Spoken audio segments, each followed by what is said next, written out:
ఓం శ్రీ మాత్రే నమః. చాలా శక్తివంతమైన వైశాఖ మాసంలో అది కూడా శనివారం రోజున ఏ పరిహారాలను కనుక చేసుకున్నట్లయితే వెంకటేశ్వర స్వామి వారి అనుగ్రహం సంపూర్ణంగా లభిస్తుంది అనేది ఇప్పుడు వీడియోలో తెలుసుకుందాం. వైశాఖ మాసానికి చాలా విశిష్టత ఉంటుంది. వైశాఖ మాసంలో వచ్చే ప్రతి శనివారం కూడా ఎంతో పవిత్రమైంది. ఎందుకంటే శనివారం రోజున విష్ణుమూర్తి లక్ష్మీదేవి సమేతంగా వైకుంఠం నుండి దిగివచ్చి తన భక్తులను ఆశీర్వదిస్తాడు. కాబట్టి ఇంతటి శక్తివంతమైన వైశాఖ శనివారం నాడు విధి విధానాలను పాటిస్తే జన్మ జన్మల ఐశ్వర్యాన్ని పొందవచ్చు. వైశాఖ శనివారం రోజున కొన్ని శుభగడియలు ఏర్పడబోతున్నాయి.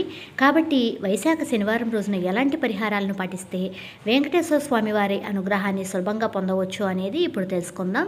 మీరు కనుక నా వీడియో ఫస్ట్ టైం చూస్తున్నట్లయితే ప్లీజ్ సబ్స్క్రైబ్ మై ఛానల్. అలాగే వీడియోకి ఒక లైక్ కొట్టడం మాత్రం అస్సలు మర్చిపోవద్దు.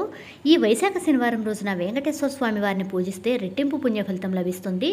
ఒక్క రోజున చేసే పనులకు ఈ ఒక్క రోజున ఏ చిన్న పనులు చేసినా కూడా కోటి రెట్ల పుణ్యఫలితం లభిస్తుంది. భక్తి శ్రద్ధలతో స్వామివారిని కనుక పూజించినట్లయితే కష్టాలన్నీ వెంటనే తొలగిపోయి కోరిన కోరికలన్నీ ఖచ్చితంగా నెరవేరుతాయి. కాబట్టి ఈ వైశాఖ శనివారం రోజున తప్పనిసరిగా ఇంట్లో పూజ చేసుకోవాలి. అత్యంత శక్తివంతమైన దీపాలలో పిండి దీపం ఒకటి కాబట్టి ఈ శక్తివంతమైన శనివారం రోజున పూజగదిలో పిండి దీపం వెలిగిస్తే వెంకటేశ్వర స్వామి వారి అనుగ్రహం తప్పనిసరిగా సిద్ధిస్తుంది. తులసి దళాలతో వెంకటేశ్వర స్వామిని పూజిస్తే 7 తరాల ఐశ్వర్యం కూడా కలిసి వస్తుంది. అలాగే తులసి మొక్కను పూజిస్తే ఆర్థిక సమస్యలన్నీ కూడా తొలగిపోతాయి. వైశాఖ శనివారం రోజున తప్పనిసరిగా ప్రతి ఒక్కరూ ఇంట్లో దీపారాధన చేసుకోవాలి.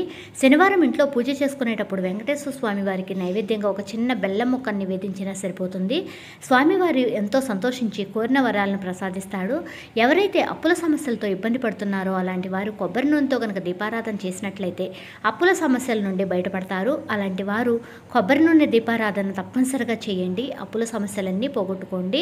అలాగే మీ యొక్క కుటుంబ ఆదాయం పెరగాలి అంటే ఆవు నెయ్యితో ఇంట్లో దీపారాధన చేసుకోండి. అన్నింటికన్నా ముఖ్యంగా వైశాఖ శనివారాల్లో రావి చెట్టును పూజిస్తే జన్మ జన్మల దరిద్రం తొలగిపోయి మీ కుటుంబానికి సకల ఐశ్వర్యాలు ప్రాప్తిస్తాయి. ఎందుకంటే ఈ శనివారం రోజున విష్ణుమూర్తి లక్ష్మీదేవితో పాటు రావి చెట్టులో కొలువై ఉంటాడు. కాబట్టి ఈ శనివారం రోజున తప్పనిసరిగా రావి చెట్టుకు ప్రదక్షిణలు చేసి రావి చెట్టుకు నమస్కారం చేసుకున్నట్లయితే లక్ష్మీదేవి ఆశీర్వాదంతో పాటు విష్ణుమూర్తి యొక్క అనుగ్రహం కూడా సంపూర్ణంగా లభిస్తుంది. ఇంటి గుమ్మాన్ని అదృష్ట ద్వారంగా భావిస్తాము. అయితే ఈ శనివారం రోజున తప్పనిసరిగా మీ ఇంటి గుమ్మానికి రావి ఆకులను కట్టుకోండి. ఇంటి గుమ్మానికి రావి ఆకులు కనుక కట్టినట్లయితే దుష్ట శక్తులన్నీ బయటకు వెళ్ళిపోయి మీ ఇంట్లో ఉన్న పాజిటివ్ ఎనర్జీ మీ ఇంట్లోనే ఉండి నెగిటివ్ ఎనర్జీ మాత్రం బయటకు వెళ్ళిపోతుంది. ఇక మీ ఇల్లంతా సుఖ సంతోషాలతో ధనధాన్యాలతో నిండిపోతుంది. గోమాతలో ముక్కోటి దేవతలు నివసిస్తారు. ఎంతో విశిష్టమైన ఈ శనివారం రోజున గోవుకు ఆహారం తినిపించినట్లయితే మీ జన్మ ధన్యమైనట్లే. ఆర్థిక సమస్యలు అలాగే అనారోగ్య సమస్యలు కుటుంబ కష్టాలు అన్నీ కూడా తొలగిపోతాయి. గోమాతకు పచ్చగడ్డిని తినిపించండి. తక్షణమే మీ సమస్యలన్నీ కూడా పరిష్కారం దొరుకుతుంది.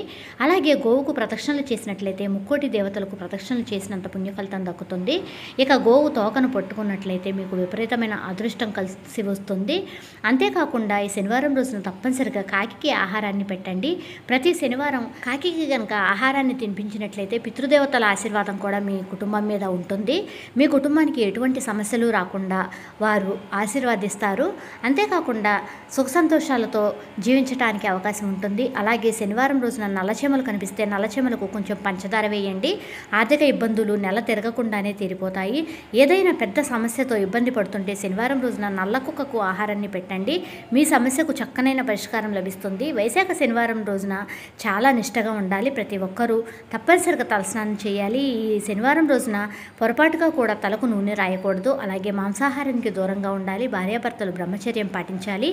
ఈ వైశాఖ శనివారం రోజున ఏది చేసినా చేయకపోయినా విష్ణుమూర్తి దేవాలయానికి వెళ్ళి దేవాలయంలో ఉన్న ధ్వజస్తంభం దగ్గర ఒక నెయ్యి దీపం వెలిగించి ధ్వజస్తంభానికి 3 ప్రదక్షిణలు చేస్తే మీ కుటుంబానికి చాలా మంచి జరుగుతుంది. మనలో చాలామంది జాతక దోషాలతో ఇబ్బంది పడుతూ ఉంటారు. ఏ పని చేసినా అసలు కలిసి రావట్లేదు అనుకునేవారు ఈ శనివారం రోజున నీటిలో కొంచెం పసుపు వేసుకొని తలస్నానం చేసుకోండి. జాతకంలో ఉన్న దోషాలన్నీ తొలగిపోయి మానసిక ప్రశాంతత లభిస్తుంది. మన హిందూ ధర్మశాస్త్రాల్లో నిమ్మకాయకు చాలా విశిష్టత ఉంటుంది. అయితే శనివారం రోజున ఒక పచ్చి నిమ్మకాయకు కుంకుమ బొట్లు పెట్టి మీ పూజ గదిలో పెట్టి లక్ష్మీదేవికి నమస్కారం చేసుకొని ఆ నిమ్మకాయను తీసి బీరువాలో పెట్టుకోండి. ఈ శక్తివంతమైన పరిహారాన్ని కనుక పాటించినట్లయితే మీ ఇంట్లో లక్ష్మీదేవి తిష్ట వేసుకొని కూర్చుంటుంది. ఆర్థికంగా బాగా కలిసి వస్తుంది. ప్రస్తుత రోజుల్లో చాలామంది నరదృష్టి సమస్యలతో ఇబ్బంది పడుతున్నారు. నరదృష్టి చాలా భయంకరమైంది. ఎవరైనా తరచూ అనారోగ్య సమస్యలతో ఇబ్బంది పడుతున్నారు అంటే అలాంటి వారికి నరదృష్టి ఉంది అన్నట్లే. కాబట్టి శనివారం రోజున తప్పనిసరిగా నరదృష్టి సమస్యలన్నీ తొలగిపోయి అభివృద్ధి అనేది జరగాలి అంటే ఉప్పుతో తప్పనిసరిగా దిష్టి తీసుకోండి. అంతేకాకుండా శనివారం రోజున ఆడవారు కొత్త గాజులు అనుకుంటే మీ ఇంటిపై ధనలక్ష్మీదేవి అనుగ్రహం కలుగుతుంది. డబ్బు పరంగా మీ ఇంటికి బాగా కలిసి వస్తుంది. అంతేకాకుండా వివాహమైన ఆడవారికి దీర్ఘ సుమంగళి ప్రాప్తించాలంటే ఈ వైశాఖ శనివారం రోజున వివాహమైన ఆడవారు తప్పనిసరిగా కుంకుమ బొట్టు పెట్టుకొని కాళ్ళకు పసుపు రాసుకోవాలి. ఆడవారికి వైధవ్యం రాకుండా దీర్ఘ సుమంగళి ప్రాప్తిస్తుంది, యోగం ప్రాప్తిస్తుంది. అంతేకాకుండా ఆర్థికంగా కూడా బాగా కలిసి వస్తుంది. మీకు కనుక ఈ వీడియో నచ్చినట్లయితే ప్లీజ్ లైక్ చేయండి. మీ ఫ్రెండ్స్కి ఇన్ఫర్మేషన్ని షేర్ చేయండి. Thank you for watching.